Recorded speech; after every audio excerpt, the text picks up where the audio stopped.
किसी समय एक समृद्ध नगर में अर्जुन नाम का एक बालक जन्मा।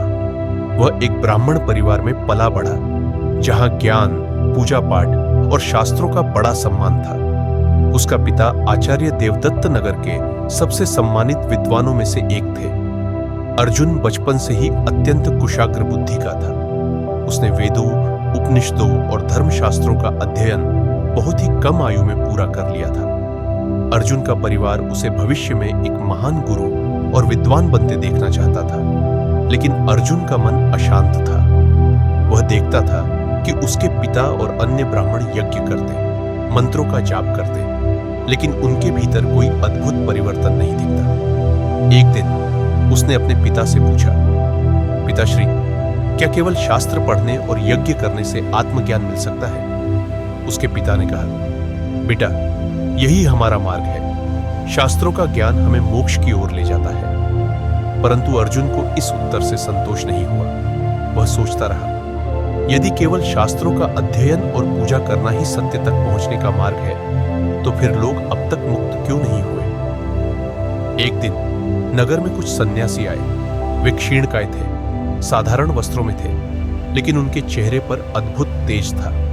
अर्जुन उनके पास गया और पूछा, हे महात्माओं, क्या आपने सत्य को पाया? उनमें से एक वृद्ध सन्यासी मुस्कुराए और बोले, सत्य केवल पढ़ने से नहीं मिलता, उसे अनुभव करना पड़ता है। हमने घर, परिवार, धन और सभी मोह छोड़ दिए हैं ताकि हम स्वयं सत्य की खोज कर सकें। अर्जुन को लगा कि यही उसका मार्ग है। उसने सन्यासियों के साथ जाने का निश्चय कर लिया। रात्रि के अंधकार में जब पूरा नगर सो रहा था, अर्जुन अपने घर से निकल पड़ा। उसने अपने माता पिता, परिवार और संपत्ति को छोड़ दिया। वह सन्यासियों के साथ गहन तपस्या करने के लिए जंगल में चला गया। वह भूखा प्यासा तपस्या करता, ध्यान करता और कठोर साधना में लीन रहता। कई वर्ष बीत गए, लेकिन फिर भी उसे आत्मज्ञान नहीं मिला। एक दिन वह एक शांत नदी के किनारे बैठा था। वह निराश था, क्योंकि वर्षों की तपस्या के बाद भी वह सत्य को नहीं पा सका था।